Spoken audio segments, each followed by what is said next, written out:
Good evening, everyone, and welcome to the 2023 Milton Speaks Candidates Forum.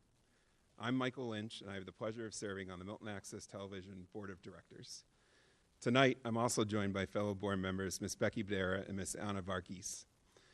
Tonight, we have members of our press panel. They are members of the Milton High School debate team. We are joined by Mr. Daniel Steinberg, Mr. Tucker Corman, Mr. Alexander McKettrick, and Mr. Sam Boucher, who will be tonight's moderator. I'm also joined by Ms. Elaine Carroll from the Milton Times. This year, our forum is taking a slightly different format where members of the debate team will actually be filling in and acting as moderator. So at this point, I'd like to welcome everyone again to the Milton Speaks Candidates Forum, and we will be turning it over to our moderator for the evening, Mr. Sam Boucher.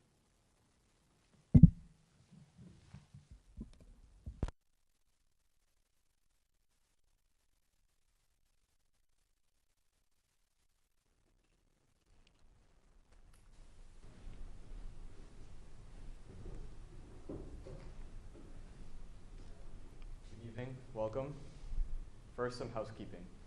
The candidates were contacted through the town's clerk office as well as MATV for participation in these forums. Candidates were not provided the questions or subject matter before tonight's debate. Tonight's questions will be directed towards all candidates and no individual questions will be asked. Tonight's questions will be asked by members of our press panel.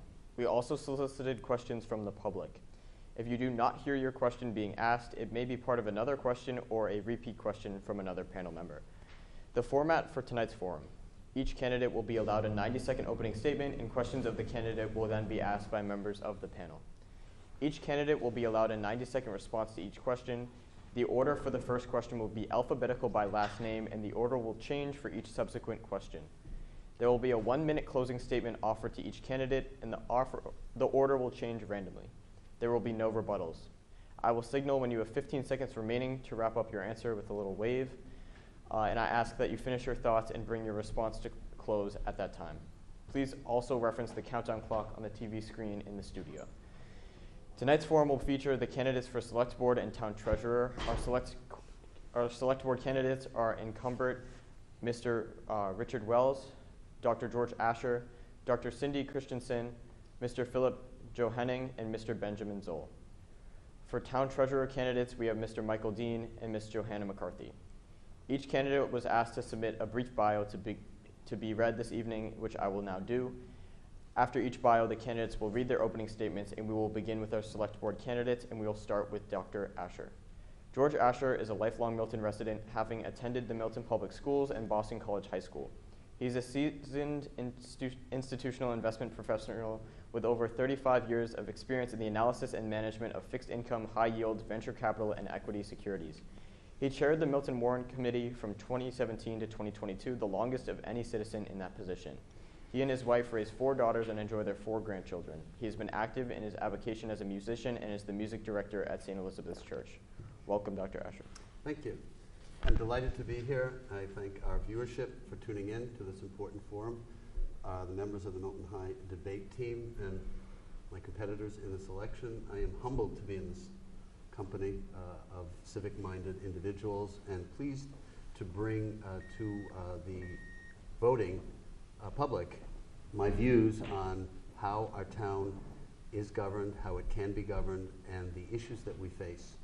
What I'd like to bring to a discussion of this nature, and certainly in my years as warrant committee chair, was an inclusion of all points of view, that everyone in this town, resident, taxpayer, of all demographics and all neighborhoods, are welcome to share their opinions. The opinions are valid, should be heard, and considered on all issues. We face many issues in town of great import in many cases, and as we move forward through the 21st century, it is up to us as neighbors, as people who have the best interests of our town in mind, and to continue to keep discussions civil and constructive. I encourage everyone to vote. I have a mantra: if you don't vote, don't complain. And I look forward to having this conversation with the members of the board over here. Thank you. Awesome. Thank you, Dr. Asher. Next, Dr. Christensen. Dr. Cindy L. Christensen is a researcher, scientist, a teacher, a community advocate, a mother, a friend, and a grandmother. Professionally, she is a fellow of the American Statistical Association. She is the Biostatistics Course Director and Instructor for the Boston University Henry M. Goldman School of Dental Medicine.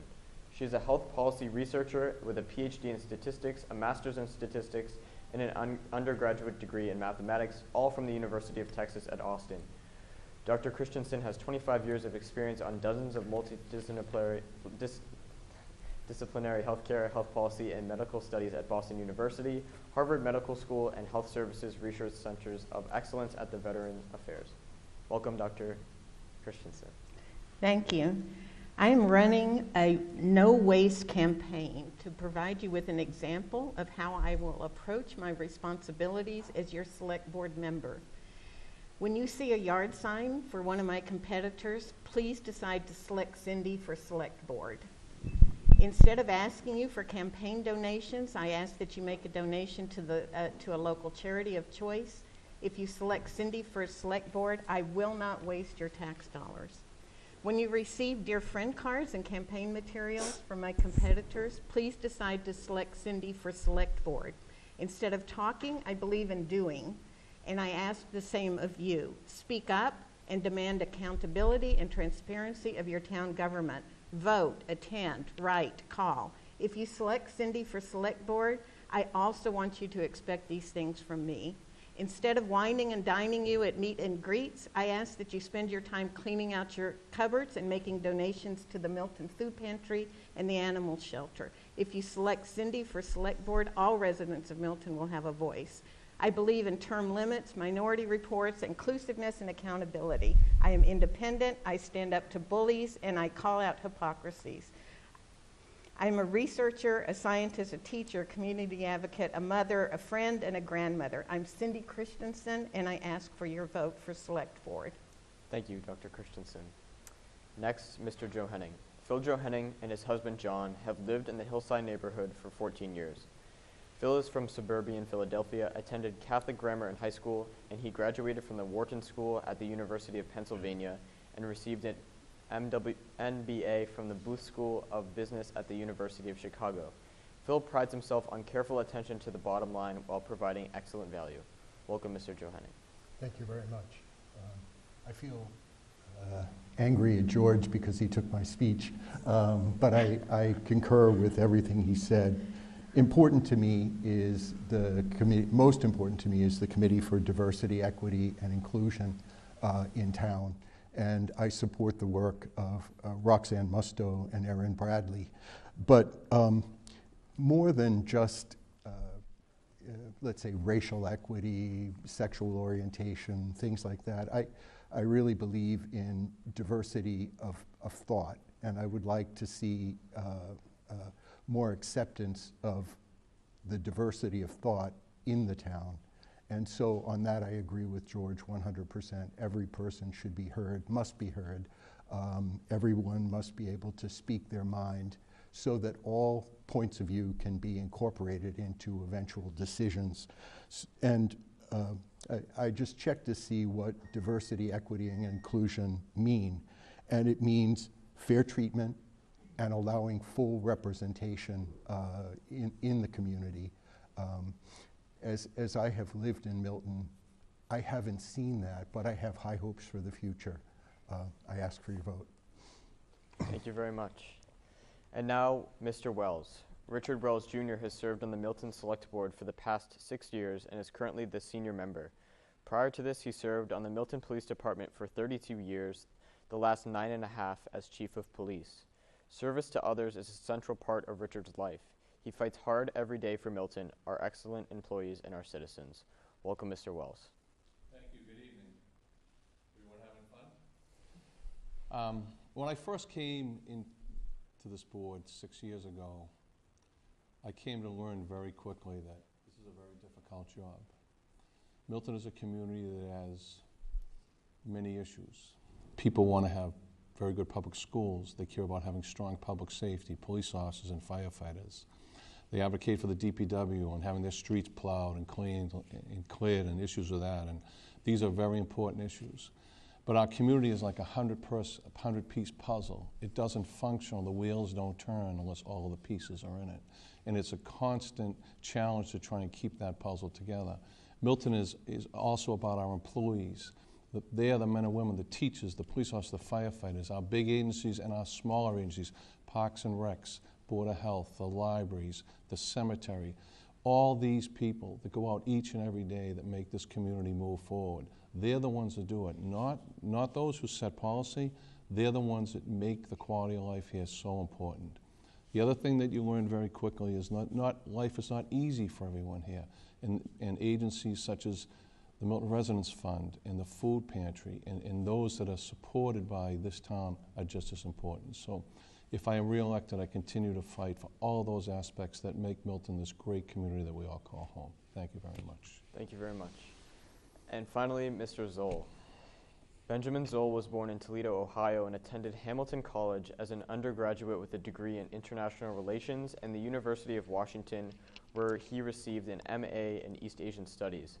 Ben has been working in nonprofit administration and advancement for almost 20 years, starting at Johns Hopkins University and spending time at the Conservation International, Harvard, and Boston Children's before accepting his current role as Vice Dean of Advancement at the Brown School of Public Health. Ben lives on Canton Avenue in Milton with his fiancée, Jennifer Myers, and their blended family of 4 children. Ben's family are involved in arts events for the schools and Milton overall. Ben has served on the town meeting and on the town board for Milton Foundation for Education. Thank you, Mr. Zoll. Thank you, Sam. As a Z, I'm used to being last and hopefully not least.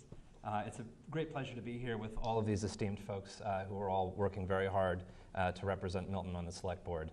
I have been in this town for over a decade. I've seen my children grow up here.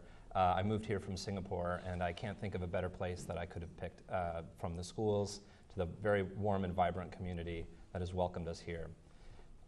It's important, some of you may know me from my service on town meeting. More of you probably know me from seeing me play at Porch Fest or the Farmers Market, or perhaps on the sidelines of a soccer game or in the auditorium at Milton High, watching a chorus or strings or orchestra concert or any of the other activities that you could find me at. I think it's important that we have a current parent voice on select board because our parents and our kids are going through a lot right now with the pandemic. It's important that we have that representation. As a nonprofit professional, I've spent 20 years figuring out how to take different voices, bring them together, and come to consensus. And I agree with all of my peers up here who have said it's important that we hear every voice. It's important that folks have a chance to be heard. And I think it's very important that ultimately we come to a decision on all of these issues that Milton faces. We'll be talking about those tonight. I have confidence in my ability to bring folks together to find a path forward for Milton, and I would appreciate your consideration as a select board member for Milton. Thank you, Mr. Zoll. So now we will begin the forum. The first question will be from Mr. McGettrick and will be for Dr. Asher, and then we will go down alphabetically. Thank you. So Dr. Asher, how do you feel about the current role of town meeting in town politics? And if you were to be elected to the select board, are there any changes you'd like to pursue? Town meeting is democracy in its purest form. It is a remarkable organization. It is really the only place where citizens are able to truly give an opinion and to make those changes which are important in the town and to exercise the responsibility that they have as representatives for their neighborhoods. Town meeting currently has a very broad distribution of opinions. And one of the things that I noticed as a member of town meeting and in my capacity as chair of the warrant committee was that there has been a successive change in the presentation of opinions. I don't want to say there's been a loss of decorum, but there certainly has been an increase in stridence. I don't think that's any secret. I think those of us sitting here who have been members of the town meeting have recognized that. One of the aspects of living in a town like Milton is it's a great place. We all know why we moved here. There are reasons why we moved here. Those reasons are different for everybody, but what is essential is that we all remember why we live here and to have the discussions that we have in the town meeting and make them fruitful and productive. The way that we exercise our responsibilities as voters in the town meeting is going to be very much a question of how the issues are phrased for it. And I think if there's anything that I would change, it would be to focus the bylaw changes very, very acutely that come forward, and to have utter transparency in the budget process. Thank you. Next will be Dr. Christensen. We can repeat the question if you would like. Answered this. Okay, thank you. If I recall correctly, one of the recommendations made by the state to the town government study committee was to reduce the size of Milton's town meeting. I would be in favor of that. I believe now there's about 30 per precinct, and I believe that often for the very busy people who volunteer to be town meeting members, they do not have the time or the devotion to make informed votes on the articles. I appreciate that a few years ago the warrant committees began being taped by Milton Access TV. I believe that helps with transparency.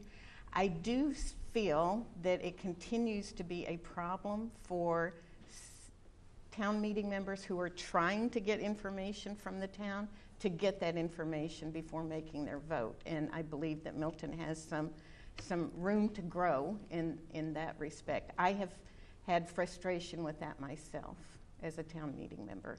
Thank you. Thank you very much. Next will be Mr. Johanning. Recently there was a meeting at the beginning of the campaign season at Cunningham Hall where people who were interested in town meeting had the opportunity to learn more from warrant committee members, from current town meeting members.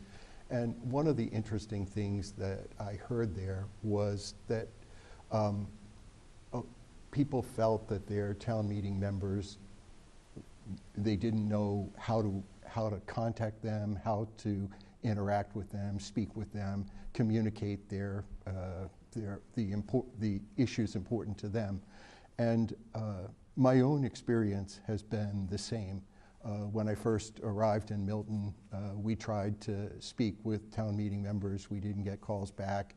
I think that when a town meeting member chooses to be a town meeting member, there has to be some desire on their part to represent the public instead of just representing themselves. So I value the tradition.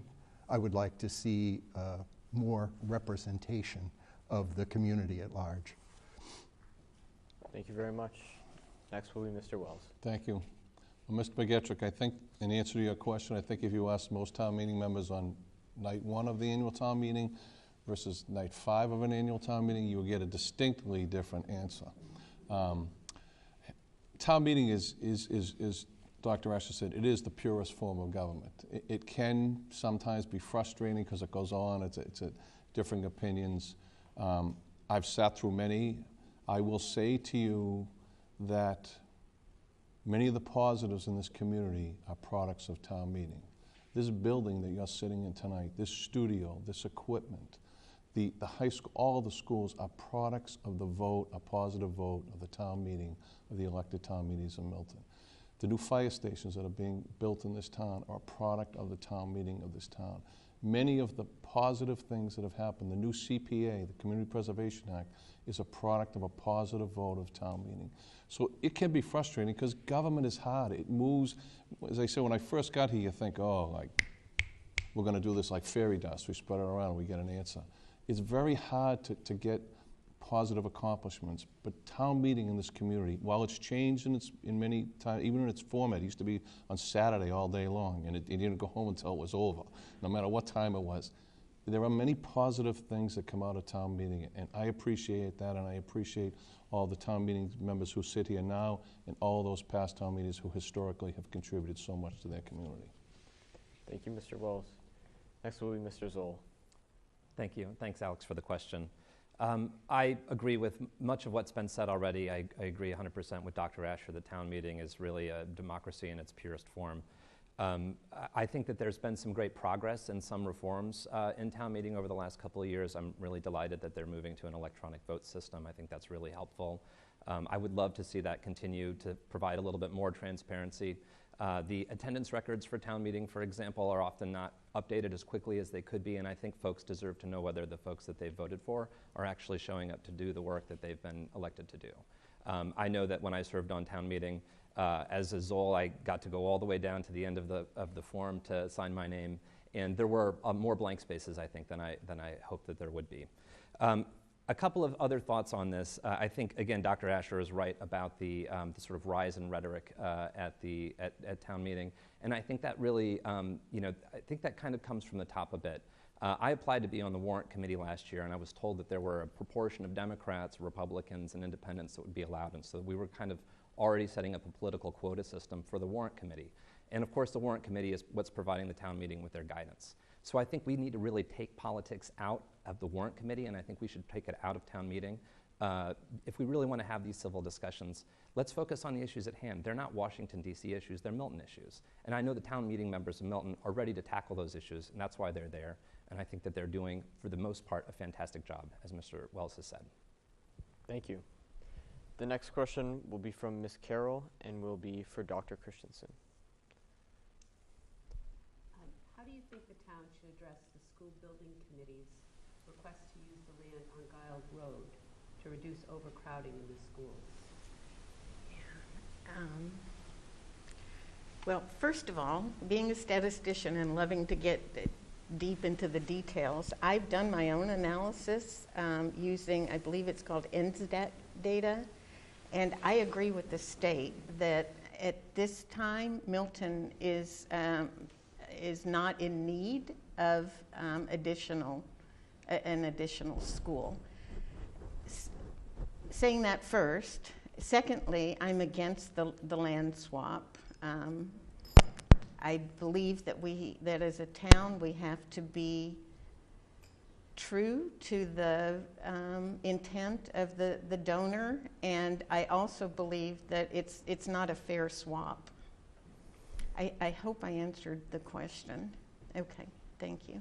Thank you. Next, Mr. Johanning. I'm against the land swap. I think in order to promote the idea of additional bequests to the town in the future, we have to be faithful to the intent of the Lamb sisters. So I think we need to forget that option. I also agree with Dr. Christensen that I don't believe that an additional school building is necessary at this time. I've been the chief financial officer for a number of large divisions, small companies, and I don't think that my experience is that you always have to look at least 3 options, and I don't know that we've really looked at the options other than building a new school sufficiently. I think that it would be important to look at if we have to make a new building, do it at Glover or some current school facility. I would choose not to buy additional land. I would choose not to build an additional building because I don't think the school population warrants it. Thank you. Thank you very much. Mr. Wells? So this is one of the million-dollar questions that you deal with when you're in this role. I disagree on the stats. One of the people that has both been elected by this town and currently works for this town is Dr. Glenn Pavlicek. And I don't think there's anyone in town who knows the needs and the trends of this school system more than he does. And when I sit and I listen to him and I watch him about numbers and trends, and when he discusses overcrowding, I take him as serious. And he's just one example that I'm using. The land swap is a difficult thing for me because in 2 reasons. One is I thought the Fontbonne site is a better site, and I've spoken publicly at our most recent meetings, and I've been advocating strongly with the Sisters of St. Joseph to try to get them to come back to the table. The eminent domain aspect of it, truthfully, in my 6 years in the select board, it's not something we've ever done at all that I recall in any way, shape, or form. And so it's when they refer to the reference to the Lamb sisters, I hear the difficulties in that. My strongest belief in this is an issue that needs to be debated at town meeting. I think everyone needs to have their say in this. But I'm continuing to advocate strongly because I think in anything we do, we have to have a plan B. And so we can't just look at one thing and not another. I do concur with everything that I have been supplied with as far as the need for the school, as to how we get it and where we put it. That's really the toughest thing that we have to deal with right now. And the town meeting will have to decide on in 6 weeks' time. Thank you, Mr. Thank you. Wells. Mr. Zoll. Thank you. I want to start by really acknowledging and applauding the work of the school building committee, who has been tirelessly at this for over 4 years and really has looked at a tremendous amount of options around town. They've done some fantastic work donating their time and their talent, and I think they should be applauded for that. The data that the state has provided about our schools has been consistently wrong for 10 years about our school growth. For 10 years, we've been told the school population's not growing up, and for 10 years, we've seen it go up. And, at Glover, we've seen the population grow by over 100. Same at Tucker. Our teachers and our administrators have done a fantastic job of finding spaces for our kids to learn. But if you go into an elementary school right now, you know that the time is up. We've got kids in libraries. We've got kids learning in gyms. We've lost our music rooms. We've lost our art rooms. These are not the public schools that I moved to Milton for, and they're not going to be the public schools that other people are going to want to move to Milton for if we don't move forward with this. Just a couple words about the land swap too, because I think it's very important we always remember that this is about the schools and our kids. But the chairman of the Conservation Commission is in favor of the land swap. We're getting 60 acres in for a little less than 3 acres out. I used to work for an NGO called Conservation International. Whenever we did conservation, we always put the community first. The needs of the community have to come first, otherwise you can't get what you need. We're getting more land. The committee has constantly come back with increasing the buffer from Home Inc. I think they've done a phenomenal job. We need the school. We're going to need this land. It's going to save us $8 million if we don't have to buy it. So I'm in favor of the land swap. Thank you, Mr. Zoll. The next question will be from Mr. Corman and will be... Oh, I'm very sorry. Dr. It's okay. Asher. The issue has been before the town for quite a while. At the warrant committee, we talked about both the need for a new school and the conservation land swap. Over a long period of time, we heard many points of view. Many of the issues that the candidates have brought up have been considered and considered again. I think we have to look at it from a very dispassionate, empirical point of view. In the first place, acknowledging that you kids really deserve a great place to go to school, and the teachers need our support. That's a given. I have 4 children who went through the public schools and benefited enormously from it, and this is even before these beautiful buildings were put up. Having been a student in the Milton Public Schools, I experienced the crowding in the 1960s and 70s, so I understand that issue.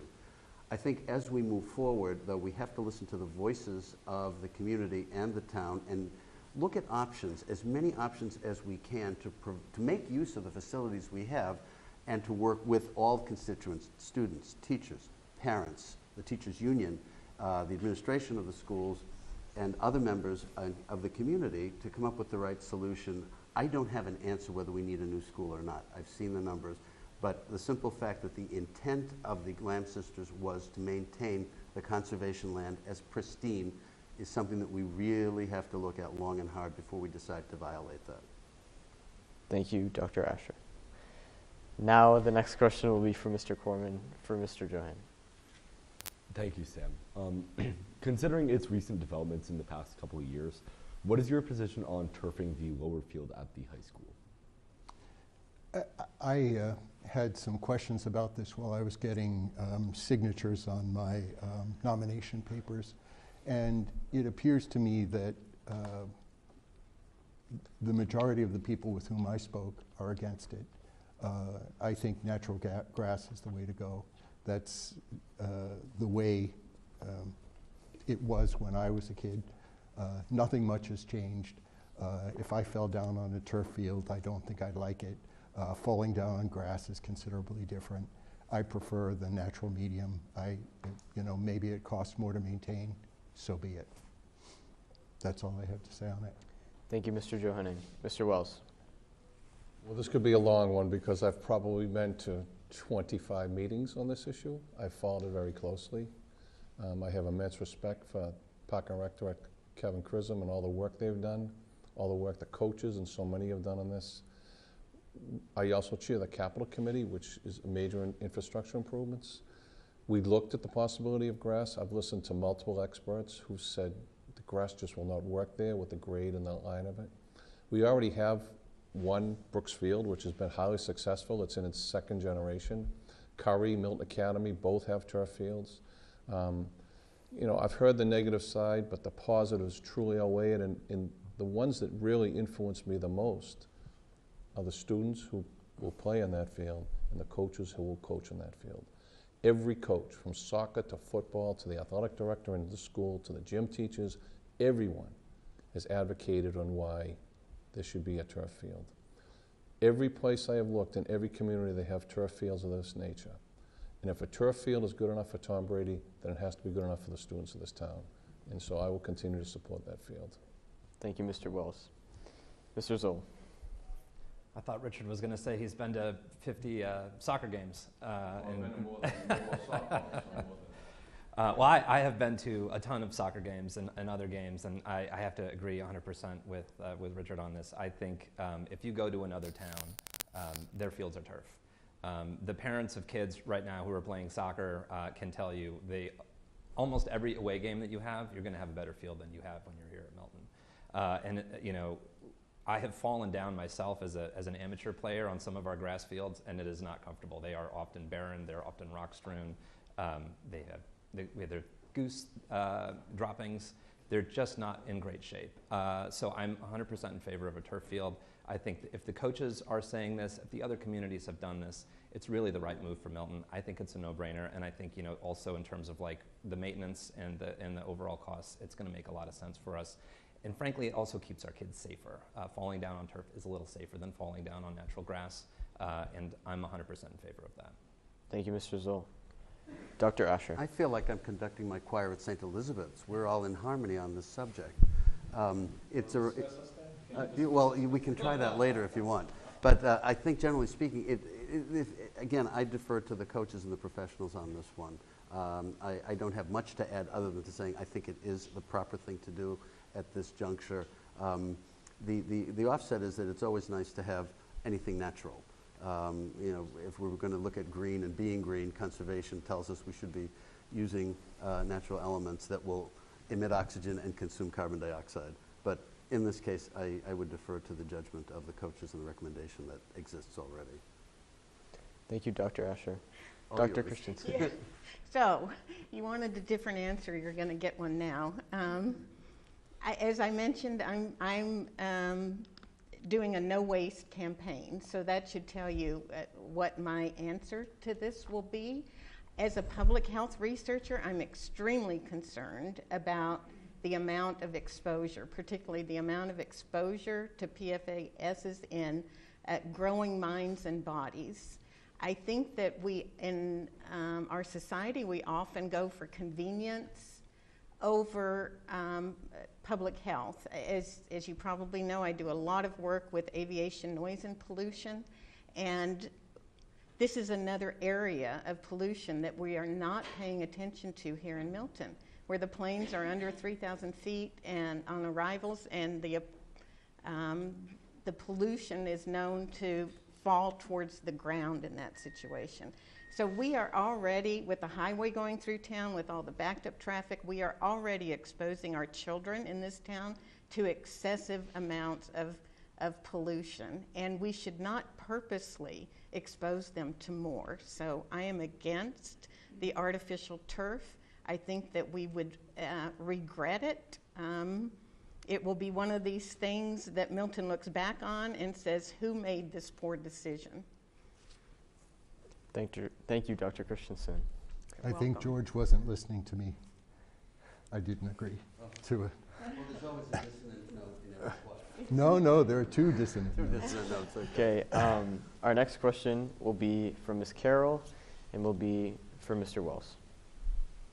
The new MBTA communities law requires the town to create a significant multifamily zoning district, much of it near the Mattapan high-speed line. How should the select board provide leadership in this area? roll up your sleeves for number one, because this is going to take a lot of work. You know, housing clearly is one of the things you learn about when you're on this board, particularly affordable housing. You look at the pressures. I do strongly worry about this. This is going to take a lot of work. We've already received correspondence this week from the Attorney General pushing this, that they want to take this very seriously. They're proposing zoning for another 27, a new zoning for what could be 2,700 new units. This is going to take a great deal of hard work, leadership, public discussion.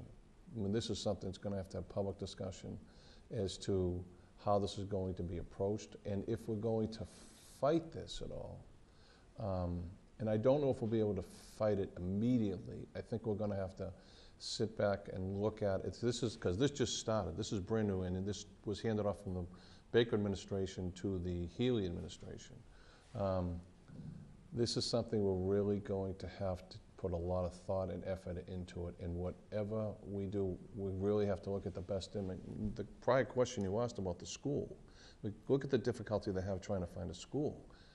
How are you going to find another school or another fire station or another park? This is going to take some work, and I really think we need to be very thoughtful and strategic in how we do this. Thank you, Mr. Wells. Mr. Zoll.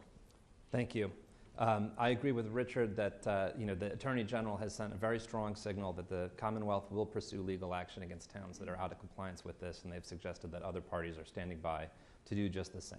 So, whatever we think about the law is the law, and noncompliance, I don't believe, is an option, because we're going to end up paying more in lawsuits, and we're not going to win those lawsuits. And if we don't follow this through, you can also imagine someone coming into town from outside, buying up some land, starting their own construction, and suing us for being out of compliance. So the choice is really, do we want to choose how we zone Milton? Do we want to make those decisions here in town? Or are we going to have those decisions made for us by outside forces because we're going to try to ignore state law? I don't think that's an option. I also agree with Mr. Wells that we're really going to have to roll up our sleeves and do this work. I know our planning board is very capable and ready to do this work. And it's important to remember that we're talking about zoning, and we're not talking about building, right? So we're not talking about immediately taking a bulldozer and going down Elliott. We're talking about zoning and figuring this out, and that's what we need to do right now. But I think it's absolutely imperative that Milton makes these decisions ourselves, that we don't let inaction cost us more than action would cost. Thank you, Mr. Zoll. Dr. Asher. This issue is extraordinarily complex, and I think that we all have to understand that there are components of it that will be challenged that I know are already being discussed by other towns in a class action nature. When this was passed, it was not passed by it was passed by a voice vote, not a usual roll call vote. So I think there are questions as to the accountability as to who, in fact, is pushing the urbanization of suburbs, which this clearly is. With respect to the exact question about leadership, I think, yes, Milton should be making decisions for itself, and so to have a cram down, which is what in the business we call, securities that are effectively pushed onto you in a sort of a swap transaction given to the town is something that we have to consider and to think about, and is this the way we want Milton to be run? As I said earlier, people moved to Milton for reasons, and one of those reasons is they wanted space, they wanted the plot of land of their own. They did not look for high density. If they wanted density, they could look across the river very easily and find other communities. The implications for the town, I do not think, have been well thought through by the individuals who promoted this legislation, because adding a dense swath of housing of that nature would put enormous pressure on town services, which, quite frankly, the town's budget would be incredibly stretched. And I think that the select board should consider its options to contest this vigorously. Thank you, Dr. Asher. Dr. Christensen. I think that often Milton perceives itself as an island, and of course we are not. This is a state issue. Milton does have a say in it, but looking back at the decade of work that I've done on the Milton's aviation problem, that problem does not get solved at Milton level. This problem with zoning changes will not get solved at the town level. We have to expect our representatives and our senator to help reverse the law. I believe Milton needs to follow the law. I'm concerned, as Mr. Zoll has, I believe, stated about the cost of not following the law. But just because you follow the law doesn't mean you're not also working to change it. And I believe that that is the approach that Milton needs to take, and we need to recognize that this is not just our problem, and that it was decided at a different level than our town government, and we need to try to reverse it at that higher level. Thank you, Dr. Christensen. Mr. Johanning. I agree 100% with Mr. Zoll. I think that we need to show ourselves to be an accepting community, and at the same time work to negotiate the terms. I think I have a different world than maybe the other members of the panel, in that I work at a factory location, and I work with people who make maybe $25 to $50 an hour. And these are people who love their families, want a better way of life, want to live in a better community, and I think they should be afforded the opportunity to do so. All of the problems of housing insufficiency should not be placed on the city of Boston. We all have to take our responsibility for our neighbors, and we have to show some compassion and love for our neighbors. And I think it's important for us to negotiate the terms, but at the same time show ourselves to be willing to help and to provide a better life for the people who want to move to Milton. Thank you, Mr. Johanning. Our next question will be from Mr. Steinberg, and we will start with Mr. Zoll. Mr. Zoll, seeing as how progress on the development of the animal shelter remains relatively slow, what plans do you have to move this project forward, or do you even see it as a priority in the town's agenda? Well, it's a great question. I do see it as a priority. I think our animals, anyone who owns an animal, which I do, particularly if you've ever owned a rescue animal, you feel a certain way about animals. I think the animal shelter that we have right now is, everyone knows, not in good shape. It was not built to be in good shape this long into its existence, and we really need to find other options. I think, there has been some discussion about, can the current land that the animal shelter be on be used or not used. I think there is some disagreement about that legal opinion, that whether or not that land can be used. I think, for one, if it's already used, an animal shelter is already on site, I think that we would have a strong case to continue to put a new building on site there. We have some money that's already committed for this, so it's not going to cost us a lot of money if we don't have to go to a new site. So I feel like that's something that we really have to take into consideration. And I'd love to see us think creatively about the space as well. Perhaps there's a way to put a dog park there or something else that people have been advocating for. That would be a public use. That would be something that families that have that are living in apartments or that live in split dwellings where they don't necessarily have fenced yards, they could bring their dogs there. I feel like there's some real opportunities here, and I think we need to think creatively about it. But I do think we need to move ahead with it. We cannot kick this can down the road. We can't for the sake of those animals that are in that shelter. Thank you, Mr. Zoll. Dr. Asher. I have a very warm spot in my heart for the animal shelter. My favorite niece, who grew up here in Milton, is a veterinarian and used to volunteer at the animal shelter when she was in high school, and maintains a friendship with many of the people who are there. I also believe it represents an opportunity. It's inadequate. I think that's absolutely clear. I think the land use is something that should be factored into the overall usage for that trust that exists over there that's under the supervision of the select board. I also think it's an opportunity for a public-private partnership, which should be explored in greater detail. The town has many calls on its revenues. I've often said that the town does not have an expense problem, it has a revenue problem. And this is a clear case where there should be, I believe, a public-private partnership that would be able to develop an alternative for the animal shelter that is better than the really inadequate space that is there now, and to offer opportunities for people in the town to participate in training. I trained one of my dogs there also through obedience classes. It didn't work very well. I mean, the poor dog didn't pass. Instead of getting a diploma of finishing, we got a certificate to repeat the course at 50% off. It was kind of upsetting. But anyway, I think that the opportunities to do something there are great, and we should explore them to the extent we are able to do so. Thank you, Dr. Asher. Dr. Christensen. Now we're in agreement. The animal shelter is just not adequate, and I do not have a dog. I'd love to have a dog, but I've got, as I mentioned, 2 cats and 4 chickens, and they're just not ready to have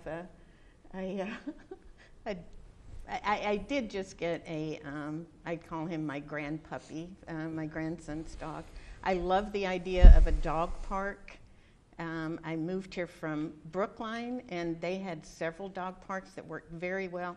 You find most people who take their dogs to dog parks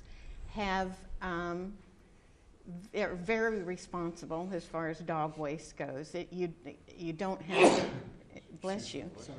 You don't have to worry about that, and it's something that people can do as a family. And anyway, I also want to give a shout out to the animal control officer. I believe her name is Nancy, and I have found her to just be a wonderful person, even for injured bunnies. And so I do think that Milton can be proud of what it tries to do for the animal shelter, but we do need more effort put there. Thank you, Dr. Christensen. You're Mr. Johanning. I find in business management, in management of problems, sometimes you have to just say, enough talking, let's do.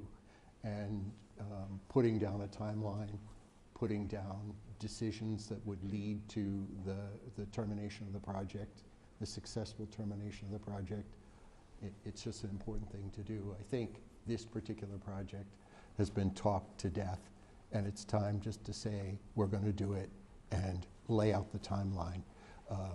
It may not be next year, it may not be in 2 years, but there has to be a timeline, there has to be real milestones, and it has to be followed so that the townspeople can feel, and animal lovers can feel, that we're actually on track to get this job done.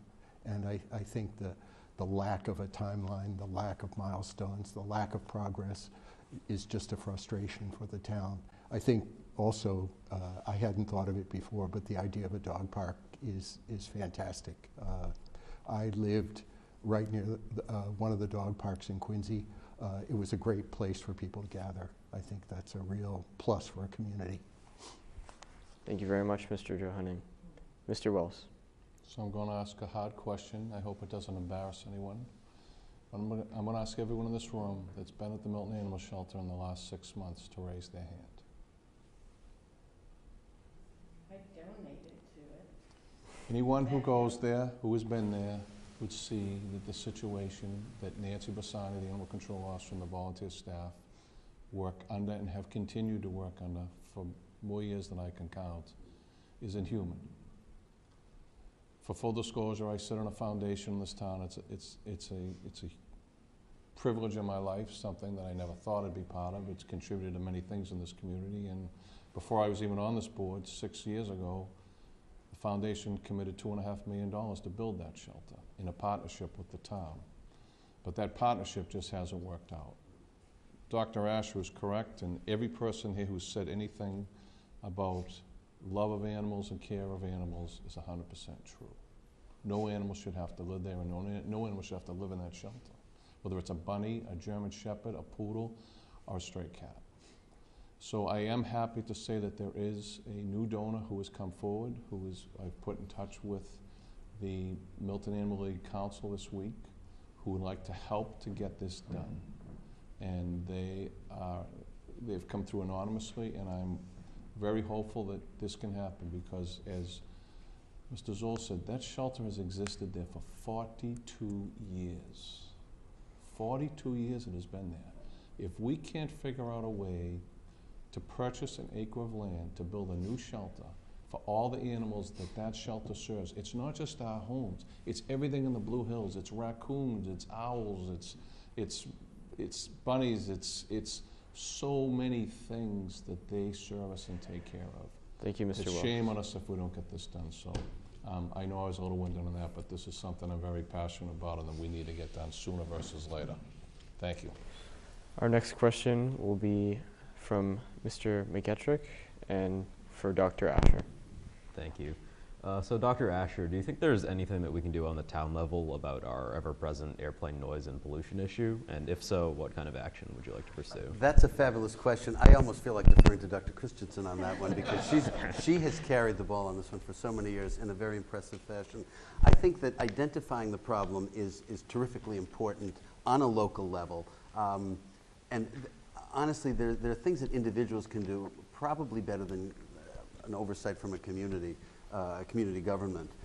In the first place, I think that we have to identify that it's a public health issue first off. The incidences of asthma in young folks and seniors is only exacerbated by the pollution that we have, not just from the airlines, but because we meet at the nexus and between 93 and 128. It's kind of ridiculous that we're a cut through because we have 2 state roads as well. One of the things that I learned in 4th grade in this building when it was the Pierce Elementary School was that plants ingest carbon dioxide and expel oxygen. I think we can encourage the planting of trees and the expansion of green grasses, shrubs, and rather than bulldozing trees in development, enhance the trees that are in town. We have a tree commission that should be supported and bolstered. I think that we also have to look at planning in the town, traffic that's going through the town. A huge shout out to the DPW, which does a great job maintaining the roads despite the heavy traffic, and to try to find ways that we can have traffic directed at different hours into different places, because getting across town even is kind of ridiculous in some hours. But I think those are steps that we can look at initially on a very grassroots level, no pun intended. Thank you, Dr. Asher. Dr. Christensen. Thank you for this question. And watch the timer because I could talk for hours on this topic. Milton's always going to have planes. A lot of the problems with Milton and planes happened before I arrived and before many of you arrived in town. This is another problem that you have to solve at the appropriate level. Milton's not going to solve it. I work at the national level for Aviation Impacted Communities Alliance. There's about 60 community groups that we work with. I'm a co-founder of that. And currently we're working on legislation for the 2023 FAA reauthorization. I've co-written 3 legislative bills that will benefit not only Milton, but other communities that have been negatively affected by the change in navigation methods for arrivals and departures. We work with I work with the Massachusetts federal delegation, but also with particularly a lot of the representatives from not DC, Maryland, and also California. It's something that has to be solved at the national level. We need dispersion of flights. We need dispersion of flights over Milton.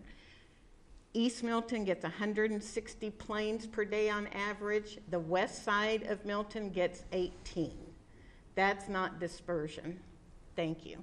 Thank you, Dr. Christensen. Mr. Johani. I've worked with Cindy for the past 10 years on this same issue, and I find that the actions of the town most recently are very disturbing. The town decided to appeal the 4L RNAV, which is GPS-guided navigation, onto runway 4L. Right now, runway 4R gets 90% of the traffic in town, and 4L gets the remainder. And Mr. Stephen Lynch, our representative in Washington, has said in Milton High School, at least at 2 meetings, that he favored dispersion. And now, for some reason, he has signed on to an amicus brief supporting the town's position. The town has been they've been very secretive on their efforts to hide their support or their appeal for the 4L RNAV, and I think that's wrong. I think we should have had public hearings. I think everyone in East Milton should have had the opportunity to speak, and we did not, and I think it's shameful. Thank you. Thank you, Mr. Johanning. Mr. Wells. Well, let me say this. For the members here who is elected to the select board, there's one committee you don't want to be on. The subcommittee. It's a tough subcommittee. And it's one that I don't sit on, and I will say this. I do live in East Milton. I'm affected by it every day, but it's not for me. This is an issue for me. This is an issue for our community. Dr. Christensen and everyone who said dispersion, they're right. It's about dispersion. But I do support the work of Stephen Lynch, our congressman, who has worked tirelessly on this for our community, and also of Chris Hart, who our current CAC rep, who represents us in the community, and my former colleague, Katie Conlon, who chairs our ANA committee. Those people work tirelessly on this. This is a tough issue. This is Davy and Goliath. You are fighting the federal government on a national level on an issue that affects all of us, and there's no easy solution. Sometimes they don't even want to come to the table. Unlike what Mr. Johanning said, secretively, there's no secrets. We're in litigation against them. In litigation, you don't divulge how you're going to fight a fight in a litigation matter. So our litigation meetings are done in executive session for the purpose of developing strategies to fight them. And I thank everyone, including Dr. Christensen, who has worked on this on behalf of our community, because it is a national issue and one that affects this town each and every day. Thank you, and I did it with 5 seconds to go. Thank you, Mr. Wells. Mr. Zoll. Thanks. Well, we've heard from folks who have looked at this issue for years and years and years. I think anyone who's lived in Milton has thought about this issue, and I think it all comes down to equity. When we talk about dispersion, we're really talking about equity, and we're talking about sharing the burden, right? Nobody wants the planes to fly over their own house, all of the planes, right? And I think that's fair. So I think we really need to, push the idea of equity here. I also agree that this is a federal issue. It's not a town issue. It is a David versus Goliath situation. But I think on these issues, it's more important than ever that we come together collectively as a town and speak with a single voice. If we're infighting and we're talking back and forth to each other about these issues, then what chance do we have at ever seeing anything change? So I think we have to kind of collectively come together as a town, and I think that we're in the process of doing that, if we haven't done it already, to say this is an issue that we care deeply about. We want to see some change happen. I think Congressman Lynch can represent us. We can have Congressman Presley also represents Milton. She can get involved. It's I believe a health equity issue when you're talking about only certain populations that get affected by this. Let's come together and speak with one voice about it. Thank you, Mr. Zoll. Our final question will be from Mr. Corman and will be for Dr. Christensen. Thank you. Dr. Christensen, do you believe that the traffic and safety problems at Randolph Ave warrant building a roundabout? If so, how do you think it would affect commuters or even people living in the Chickatawbit area? Yeah. I live in East Milton, and so that is not part of a lot of my traveling trips, but so I listen to others on this, and I believe once again this is a problem where our state representatives have kind of disappointed us. There have been a lot of people with a lot more knowledge. I mentioned I grew up in Texas. We didn't have rotaries. We had something called a circle in between my town so rotaries and turnarounds or turnabouts, whatever it is, are a little bit foreign to me. But I do listen to the people that live in that area and do travel that, and it sounds like a very poor decision that the state is making as far as solving saying that they're solving this problem by using that. So I encourage our state representatives to listen to the people who know this area much better than I do, and to do the right thing to reduce the traffic problems there. Thank you, Dr. Christensen. Mr. Johanning. I do live within 2 blocks of the proposed mini rotary or roundabout or whatever they're coming up with in terms of a name. But I've attended the meetings, the state meetings, the public hearings. I haven't heard one neighbor speak in favor of this plan. And I find it sad that the state representatives at the meetings choose not to listen to the neighbors who have to traverse the area every single day. One of the biggest concerns of the neighbors was that with a continuous flow of traffic on Randolph Avenue, the people who live in side streets off of Randolph Avenue would not be able to get access to Randolph Avenue. Mr. Thomas, who owns a nursery there, complained that people would not be able to get out of his business. And nevertheless, the state has not varied its idea on this. I believe they came to the meeting with the idea, and nothing has changed, no matter who said what. So Mr. Tumilty, our senator, was at a select board meeting on January 18th. He said that the Secretary of Transportation would be visiting Milton. I don't believe she has visited Milton yet, and I would urge our representatives, our senator and our state reps, to get Gina Fiandaca to Milton to address these problems. Thank you. Thank you, Mr. Johanning. Mr. Wells. So my view is a little different than other people here because I'm the only person in this room who's been to more serious bodily injuries, more seriously bodily accidents and fatalities at that intersection than any of you. Sadly, I've seen life lost there. I've been involved in fatal investigations there, and I've had to notify families who've lost loved ones there.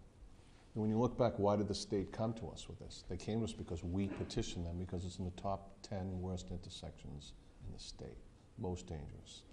How do the accidents happen? Angular turns, people turning right or left on Randolph, and they get T-boned, and either they wind up seriously bodily injury or dead.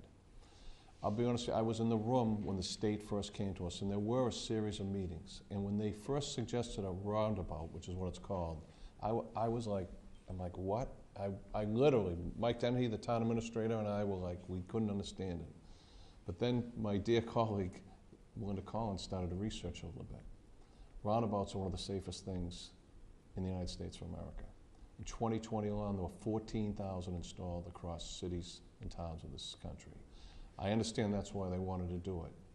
My only concern about them, in defense of our state reps, they were involved and they worked hard at every take. And we did meet with neighbors.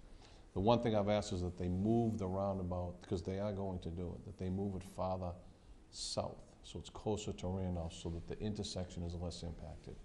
But a true statistical stat, there's never been a fatal at a roundabout in the Commonwealth of Massachusetts since they've put one in. So that's one of the main reasons why they want to do it. Thank you, Mr. Wells. Mr. Zoll. Thank you. Well, I'm not a traffic engineer, and I don't pretend to be a traffic engineer. I tend to agree with Mr. Wells that roundabouts tend to be safer. I think as a general rule with traffic, though, you can have 2 kinds of traffic in Milton. You can have it fast and dangerous, or you can have it slow and safe. And my emphasis is always going to be on slow and safe. As much as I'd like to get to the fruit center faster, I'm happy to drive a little bit slower if it means sparing a life of a pedestrian or a fellow driver. I think that the intersection, of course, that intersection is definitely the most problematic in Milton, one of the most problematic in the States, but it's symptomatic of a broader problem that we have in this town of traffic. We asked a group of folks a few years ago to put together a study about the traffic in Milton and identifying the sort of 8 most dangerous bottlenecks that we have. Of course, that intersection was one of them. That report came back right before the pandemic, and as far as I can tell, it's kind of sat on a shelf. So I think we really need to think about this individual intersection more holistically in the broader context of traffic in Milton. How are we designing it? How are we, as we undergo planning, how are we thinking about new businesses or new commercial development that won't require folks to drive, that can encourage pedestrian walking? How can we connect bike paths in this town so that bicyclists can safely travel from one place to another so that we have fewer cars on the road? I feel like there is a set of systematic problems that we can look at here, and the roundabout is just one of those. Thank you, Mr. Zoll. Dr. Asher. I have to agree with Select Board Member Wells, and knowing folks who have been injured at that Chickatobit intersection. I had a next door neighbor who sadly became a quadriplegic as a result of an accident, and a very dear friend at our parish who was, again, T-boned turning into her street from Randolph Avenue. I think the issue is almost beyond the rotary issue, which I think would slow traffic, but it's the question of the speed with which people travel along Randolph Avenue. That is mind-boggling sometimes, because it would be difficult, and I know it's difficult because I have friends and relatives who live up on the Hampton and Sassamon and Ridgewood and Harborview in that neighborhood, and they are constantly talking about how difficult it is just to turn into their streets. I think that there is a broader issue that we have to discuss, which we've alluded to at this table and through this discussion, about the traffic that goes through the town. It can take a half an hour to get from my house on Adams Street up to 138 at the wrong time of the day. Randolph Avenue is its own particular problem because it is so critical for that connection to the town and Route 93, 128. The issue of the roundabout, rotary, whatever we want to call it, traffic circle, is an important one to discuss in terms of the construction, because it is going to make an impact in that neighborhood, but I also believe we have to address the speed issues between Chickatobit and the intersection of Reedsdale Road. Thank you, Dr. Asher. We will now hear the closing statements from our candidates chosen at random. First, Mr. Zoll. Thank you. I want to thank everybody who is watching this evening, because you really are why Milton works. Engaged citizenry, people that tune in, learn about the issues, and try to take action. That's what makes Milton a special place. I would be very honored if you considered me as one of your votes for Select Board this year. I am dedicated to this town. I have 4 kids who are in the public schools. I care about them very much, and I care about all of the kids in our schools very much. I care about the land of this town. I love hiking in the Blue Hills. I love going for walks around Turner's Pond. There's so much to love in this town, and it would be a real honor to represent you on the Select Board. I think you've heard everything that I've answered today on these questions, but if you have more questions about who I am, what I stand for, you can visit my website, www.zoll4milton, it's F-O-R, zollformilton.com, and you can email me at ben@zollformilton.com. I welcome your comments, your thoughts, and I thank you for your time. Thank you, Mr. Zoll. Next, Mr. Wells. Thank you. Thank you all for tonight. Hope you get a late start in school tomorrow. It's the least you should get for all this effort. 360 years ago, 22 people from Dorchester crossed the Neponset River to call this place home, to move to Milton, because they wanted a better quality of life. In the 360 years that have passed, nothing has changed. Whether someone's coming here from another country, whether immigrating here, whether it's someone who's lived here all of their life, they still want to have a wonderful quality of life. Milton is truly special in that we're one of the only communities that can buffer 13 square miles of the major city capital, Boston, and yet call it special every day. Whether it's the Blue Hills, our schools, our parks, whatever it is, it's a special place to live. I don't like to ask for things for myself very often, but one thing I will say, for the 38 years I've served this community, I've done everything I can to try and protect them in each and every way. This time I ask you one more time to vote for me to be re-elected to the Select Board, because I will work each and every day to listen to you and hear your issues and work to help make this place the great place, keep this place the great community it is. Thank you all. Thank you, Mr. Wells. Next, Dr. Asher. We're all agreed this is a wonderful town. It has been a wonderful town for generations. This is not the same town I grew up in. I think in many ways it's much nicer, it's much better, and I look forward to what it will become as all of us around this table and those of you watching us join together to keep Milton the great place it is and to make it even better going forward. What I bring to my candidacy is financial management, an astute understanding of the town's finances, and a commitment to prioritize and to be a valiant steward for the resources of the town, which I think should be deployed for the benefit of everybody, students, seniors, working people, even our dogs and cats at the animal shelter, and for all of us to join together to discuss in a neighborly manner how we want our town to be governed and how we want to live going forward. I ask for your support, I ask for your vote, and I thank you very much for your time. Thank you, Dr. Asher. Next will be Dr. Christensen. One often hears the word wonderful used by government officials to describe Milton, but that is not the word choice for many residents, and it is not the word choice for me. My experience is that some in town government are vindictive, disrespectful, and cruel, but I stand up to bullies. As your select board member, I will continue to work to accelerate much needed cultural changes to Milton government so that we are best prepared for the difficult community decisions that we face. I ask that you stand with me. Let's remember that truth is not a negative and that speaking truth to power is a necessary part of government. Identifying negatives and speaking truths are the most important steps in problem solving. Ignoring them comes at great cost. I want to remind you that I'm running a no waste campaign. I ask that you please select Cindy for select board, and thank you for the very well-run debate. Thank you, Dr. Christensen. Finally will be Mr. Johanning. Yes, thank you for everything you've done tonight. I think it was a great event. I agree in a lot of ways with Cindy and with the other panelists here. I think it's a great place to live. I'm glad I moved to Milton before, but I think that we could all listen to people a little bit better. It was interesting, George and I were at the Council on Aging the other day, and many of the attendees were speaking their mind on various issues. One of the interesting things I found was one of the attendees said, I think the solution to the problem at Chickatobit Road and Randolph Avenue is a light with an arrow. And a lot of people have said the same thing. You know, I think we need to listen to people in town and not think we have a better idea. With respect to the turf field, everyone I spoke with about that issue said, we want grass.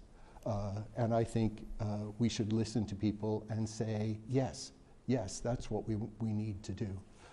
So I think listening to people, giving them what they want, is an important thing in our town. Thank you, Mr. Johanning. Thank you to all of the select board candidates, and good luck on April 25th. Thank you. Thank you. You guys did great.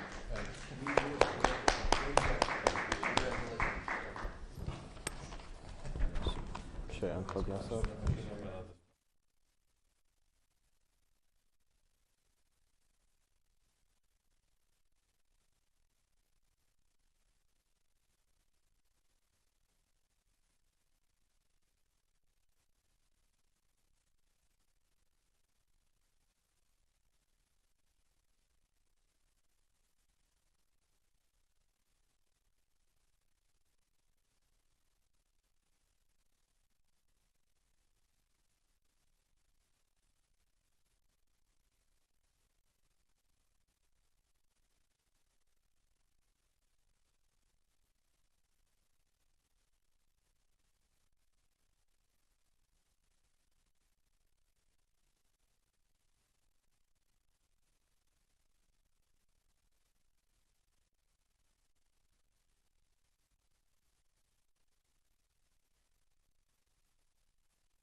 Good evening, all.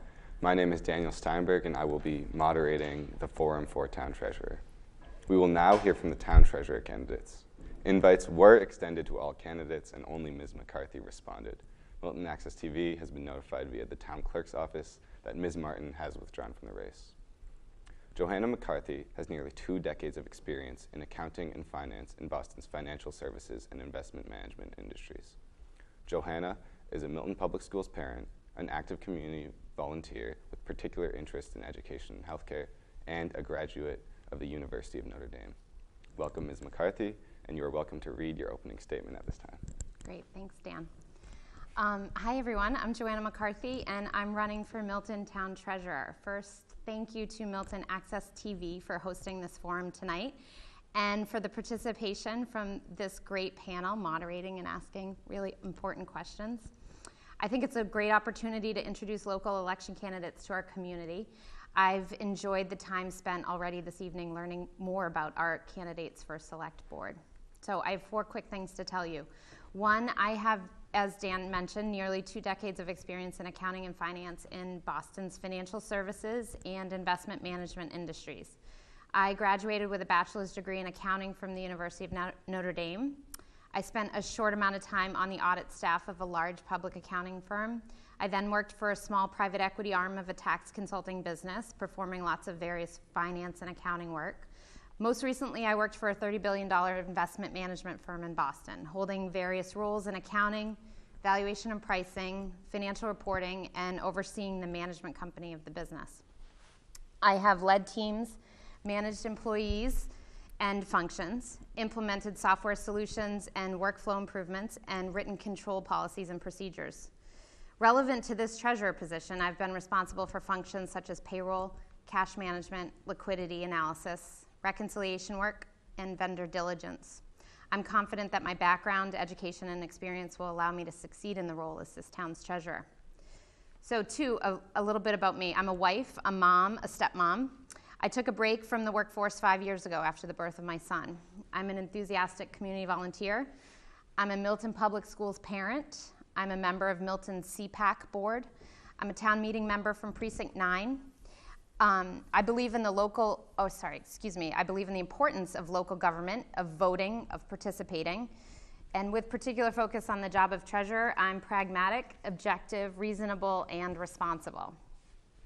3, I support the singular question on the April 25th ballot to change the town treasurer role to an appointed or hired position from an elected one. Currently, with this position being an elected role, I believe our town's financial management and operations are fragmented, decentralized, and less efficient than they could be if the treasurer office was otherwise incorporated into the other offices in town, namely the town administrator and the town accountant's office. The vast majority of our town meetings support that decision again today, and this is a pretty good decision for our town, I believe. So 4, why am I running? Our current town treasurer, Jim McAuliffe, is retiring in a few short weeks. Mr. McAuliffe has ably held this role for 14 years. I understand that Milton has only had 5 treasurers in our town for the last 80 years, and I can count on one hand the number of years they were contested elections. This role is a critically important one to the financial management of our town, and it's my opinion that once elected on April 25th, I can fulfill the roles and responsibilities of the position while allowing the town administrator to recruit for an experienced permanent hire or appointment for this role. Thank you, Ms. McCarthy. Thank you. Thanks. The first question in this forum will be from Mr. Boucher. What are your thoughts on the town's current spending structure, and are there any areas that you think drastically need more or less attention? It's a good question, Sam. The town's spending structure, I think, is, so stepping back a little bit, my knowledge of the treasurer's role and responsibilities is not necessarily in defining the budget of the town, right? So I think that the treasurer's office is in its responsibilities of collecting taxes from the town, and allocating that and making those cash monies available to folks in accordance with that budget is effectively the role of the spending structure of the town, right? So the treasurer's role in the spending structure of the town. So My thoughts on the spending structure of the town would be sort of like private citizens' thoughts, I think. I think that the way that the town manages the budget and flows that through the town administrator's office and kind of allows for a good representation of that and then has town meeting approve that, I think is the right way to manage that spending. I guess that's what, Sam, repeat the question one more time because I think you had a second part to it. Yeah. Are there any areas that you think need drastically more or less attention? Yeah. So I think, again, as a private citizen, I would have comments on that. I don't think it is the treasurer's role that I would necessarily have those comments. So I think I'd leave it at that. Thank you. The next question will be from Ms. Carroll and will, of course, be for Ms. McCarthy. Hi. Thanks. How do you plan to improve the coordination of the financial matters among town departments? Yeah, so I think that's a great question. Thank you for asking it. I think, the obvious correlation to me is in coordination. The obvious way that could happen is with the change of this role to an appointed one and bringing it under the financial management structure of one office, right? So I think that the coordination will seamlessly happen once those responsibilities such as cash management, investment management, bonding, debt service, but they're also included in a centralized finance department alongside the town accountant. I think that the coordination between the offices can be more efficient if they're falling under the same sort of reporting structure and accountability structure within the town's municipal government, right?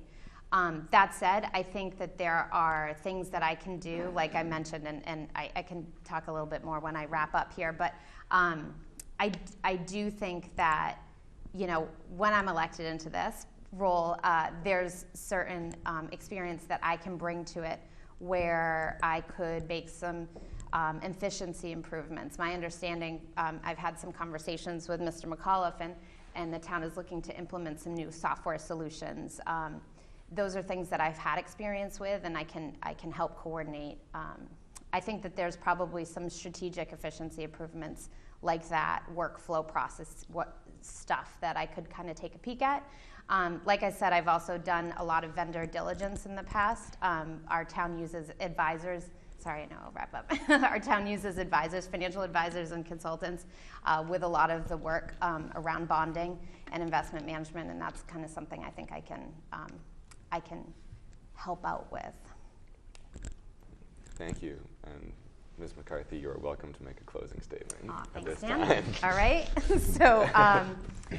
So like I mentioned, I think I'm experienced in this role, but I also think the town needs an appointed treasurer.